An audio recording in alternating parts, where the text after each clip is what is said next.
One unheard message. What's this music about? I don't want to hear like, oh, fuck all this beautifully played, or listen to this blast. No, fuck it. Bring back the fucking danger in the music.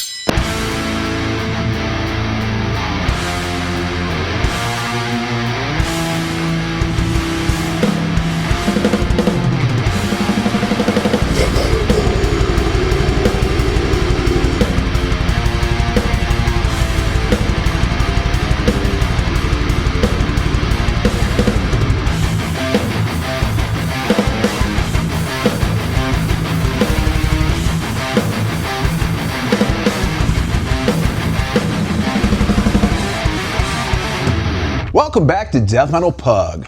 I'm Pugspire. I want to be a rock star when I grow up. The purpose of this is to have fun and talk about music. If for some reason we can help out your band, project, or business, please reach out to us at deathmetalpug@gmail.com. Death Metal Pug does not have social media, and you should just go outside. I'd like to thank Ollie Peters for being on last week's episode. There's a lot to talk about. A lot of albums and stuff that we want to go over today. Monstrosity, Gaerea. There's even another cool album too that I don't think anybody really picked up on. That's super awesome. Where the hell have I been? Went to the Grand Canyon in Arizona. Hiked into the Grand Canyon. Camped 2 nights. Hiked out on the 3rd day, visited the area, flew in and out of Las Vegas, saw the chaos of Las Vegas. Coming in out of the Grand Canyon, one of the best moments of my life. What kind of psychopath would discuss his awesome vacation and then go on to say that Bo Louders passed away? He has a GoFundMe. This is a Harm's Way, a Chicago band. Appears he took his own life. So, man, that's come up a few times lately, just coincidentally for me. So, get help, talk to somebody, understand just any kind of tough moment can take somebody out in that way, and it's hard to predict sometimes, actually. Right before I left for vacation, so it's been a minute, I watched the Ozzy No Escape From Now documentary.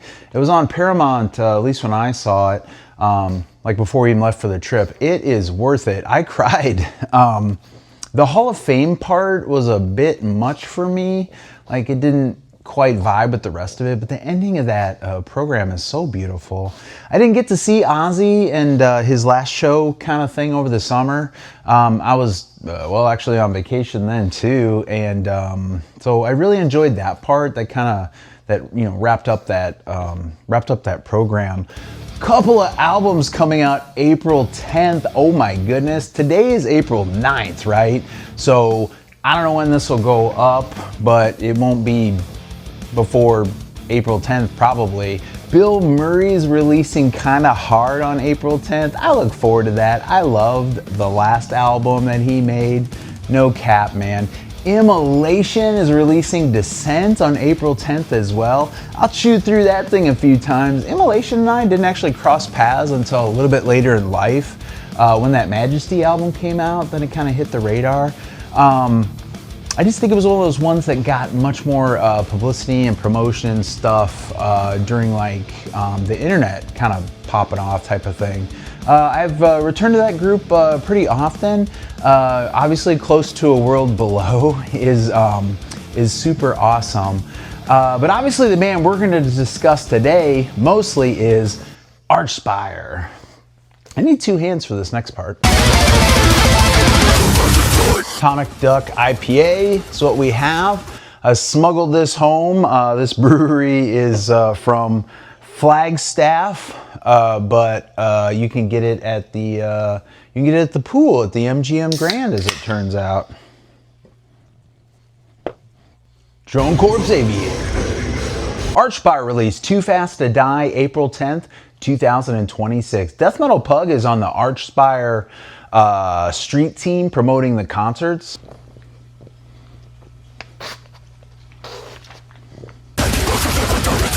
right, Death Metal Pug says, if you feel like seeing Archspire, use this Archspire ticket code for your tickets. Archspire, man, they get it. They get the absurdity of their music.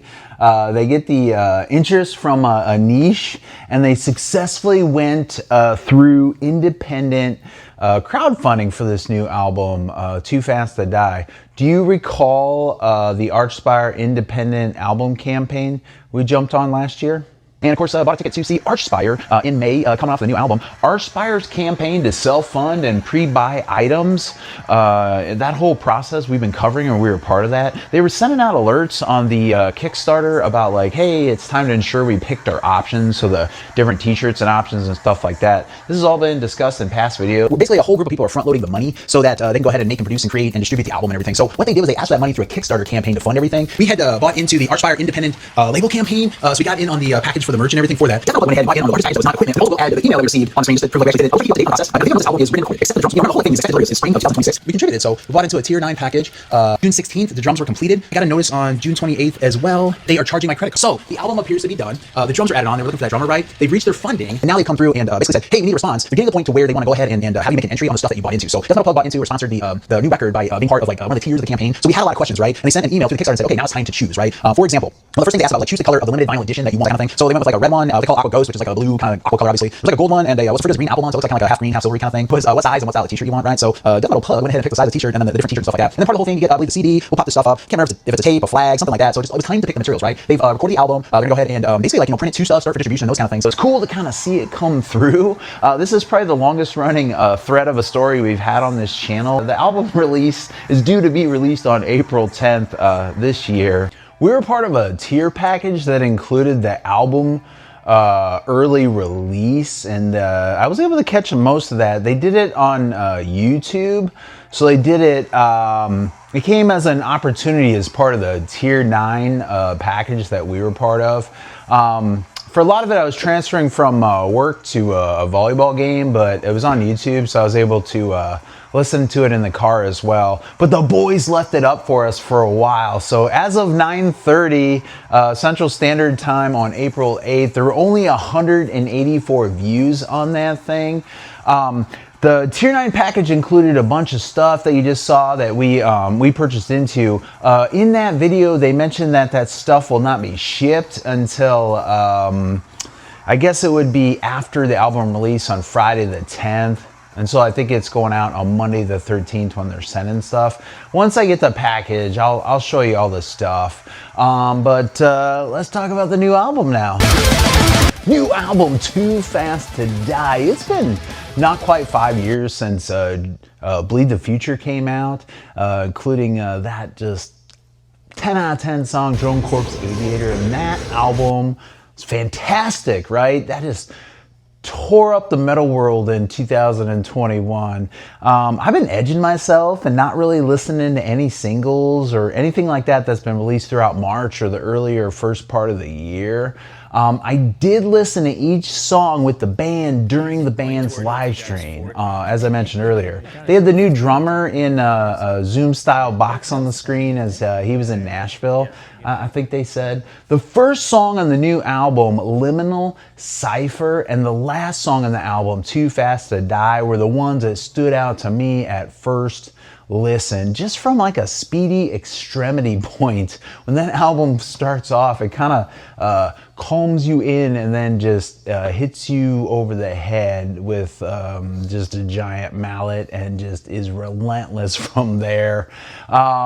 I actually thought Liminal Cypher was going to be the name of the album when during all the crowdfunding and when this stuff was kind of coming out. 8 songs on this thing. It's got that clear techie production. The instruments are separate and clear. Vocals up front a little more than usual. If you like the Bleed the Future production, you're definitely gonna like this production as well, because it's I mean, it sounded basically the same to me, maybe just a hair more vocals in it. The song Red Goliath has a ton of vocals layered on it as well. Not necessarily rapid all the time, but like long, breathy growls in that song too. But don't worry, there's a ton of like Ollie's death metal rapping and otherwise on this album. The songs are fast on this thing. I feel like they're a little like less wanky or varied. I thought all 8 songs and the whole album in total was more streamlined than some of the deeper cuts on the past albums, I would say. All the songs just a little more concise. Although the second to last song on the LP, Deadbolt the Backward, probably has the most amount of like solos, changes, and like kind of tech wanky spots. Probably the song like the big tech prog nerds are gonna like on it. It's hard to absorb music like this after only a short time period. Track 4, Anonymous Descent, has recorded gang vocals from meet and greets with fans, they said, in it. So in the live stream, they pointed out on their last tour, they had, during the meet and greet, they had folks, I guess, record themselves. And so the whole like gang vocals all got like smushed together and became part of that track, which is super cool. I'm a little jealous of that. This song sounds very close at the start to Involuntary Doppelganger, and I think you'll all kind of hear that. Ollie has that breathy, breath in and out kind of vocal thing where it's like, they still do the chorusy, like chorus pedal clean, like quiet parts during some of the songs where the guitars go like clean for a bit, and then you hear it kind of like clean plucking around on the bass or guitar type of thing before it's back to the savagery on certain songs on this album. I don't know if the highs on this album like meet the previous like standout songs from past albums quite yet, but the whole album overall just has a more like it's more listenable in total than any album they put out to date. I don't think they broke any like new ground here necessarily. And I'd say there's a lot of melody here, maybe more so than other albums. Kind of like the song Vessel with its layering synths and melodic intro used to like break up the middle of the album somewhat before the vocals and drums just are back in hammering away again. The opening track kind of does this as well, where it lures the listener in with the melody and then just drops a dump truck on them. The songwriting on this feels a little more cognitive of like a live setting performance and like how some sections are created. The last song, the title track, comes out of the gate so fast. It blasts. It's got sweep picks. Those freaking sweeps over the song are so cool. Gravity blasts, Ollie's machine gun vocals. There's also like a stompy section that is gonna kill live. Overall, this album is more Bleed the Future than Lucid Collective. The songs are a bit more direct, I'd say. Don't get me wrong, like they didn't shift into like pop punk or anything like that. It's a hair more consistently melodic, I'd say. I've always been a little bit more into individual bangers and selected songs from albums with Archspire, then whole album kind of jams. But the way that this album is put together, it might just kind of like flow front to back a little bit easier or not wear you out as much as some other albums. I wouldn't go so far to say necessarily that it's easier to play per se, but it's easier to listen to the first time around. The bass still stands out, the guitars still shred, the vocals kill, the new drummer nails it, and I think the songs, again, are built more or better for like live performances. Do check out Archspire's Too Fast to Die. The next step in all of this is to go see them when they tour. For Chicago, that is May 22nd this year. Use this code for tickets. We're not compensated or anything. We're just promoting the band again. They put on a great live show, and I bet they have something special cooked up for this thing. I've only seen them once, as historically when they've come to town, I've had like conflicts and stuff. But this whole like street team thing and like tier package independent campaign sure has been a fun way to support the band. Archspire's charisma has probably carried them some, but it's interesting to see like how bands can do this now and if it'll be repeated in the future more often.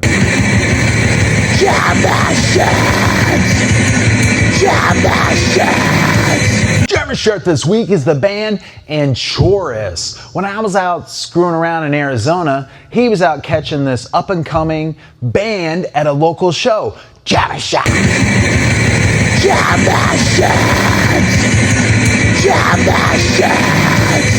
Gaerea released Lost, March 20th, 2026.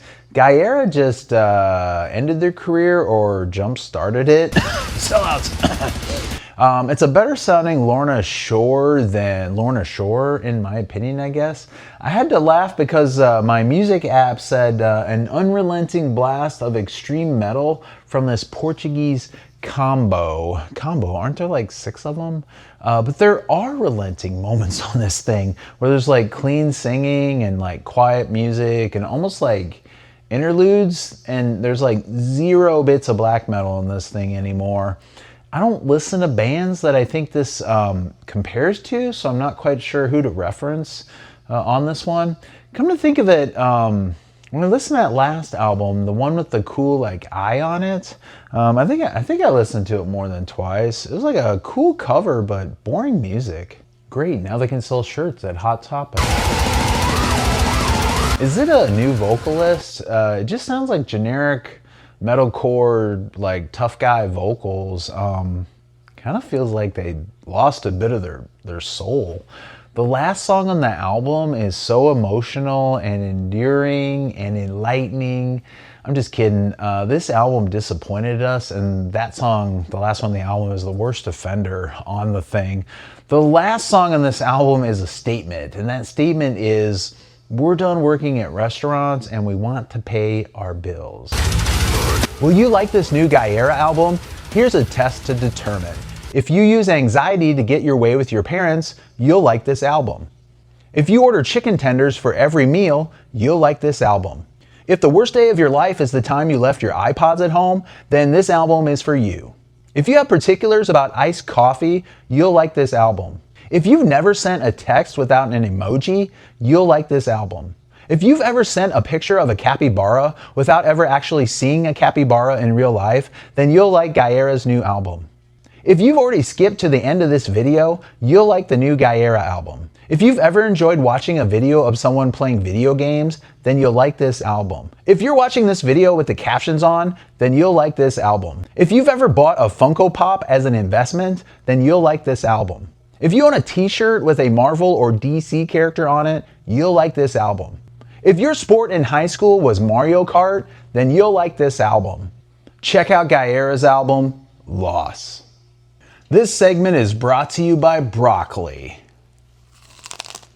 That's good broccoli. Did you watch this? Monstrosity released Screams from Beneath the Surface, March 13th, 2026. Damn, we're kind of behind. How come I'm not enjoying the new Monstrosity album as much as everyone else, it feels like, and I'm not sure why. The opening track is kind of like Melodeath. Kind of. It sounds better like wrapping back around the end of the album. Like when it hits you that way, it almost has like a better feel to it than starting off the album for some reason. So I don't know, maybe it would work better like in the middle of the album or something. Or it would have been like a, oh, what the heck's happening here moment on the album either way. But I do like it when it rolls from the last song on the album. Screams Beneath the Surface sounds like a Sam Raimi movie or something, I think, right? I will say the midsection of the song Spiral is just badass when it hits. That'd be so cool to see live, I think. I will go see these guys live. Although, coming out of this album, I think they set sail for Europe right after the release and went on a tour out there. I think the album has like not as punchy of a feel to it as some other stuff, but I still think it'd be fun to see live, you know, no matter what. The final song on the album, Veil of Disillusion, is pretty fun. I kind of want that song to maybe start the album. Then the first song would be the second song on the album, and it kind of flows well together. But what the heck? I don't know better than them, right? Dream Theater fan Lee, he shows off his drum work best on this track, I think. Probably the flashiest kind of drumming on the album, I guess I'll say. My first Monstrosity album was A Dark Purity, and meant to dig that disc out, but I'm not going to do it now. At the time in 1999, I didn't know about the whole Corpse Grinder like legacy thing. He's not on that album, of course, but was on the one prior. So this band is most well known now because the Cannibal Corpse singer came from this band. It feels like it needs punched up a bit more, or like more catchy parts or something. Maybe more like chuggy or consistent parts or something, in my opinion. It's not like there's anything wrong with it, but it needs like a few more like standout moments, or somewhere where like the rage is a little less calculated. But overall, it's well made. It almost has like a 90s kind of production to it with its subtleness. I gave this thing a lot of tries too. Like there was a decently long landscaping day before we left where it was in my earbuds a lot. And since I didn't fall in love with it, doesn't mean that you shouldn't check out. So check out Monstrosity's Screams from Beneath the Surface.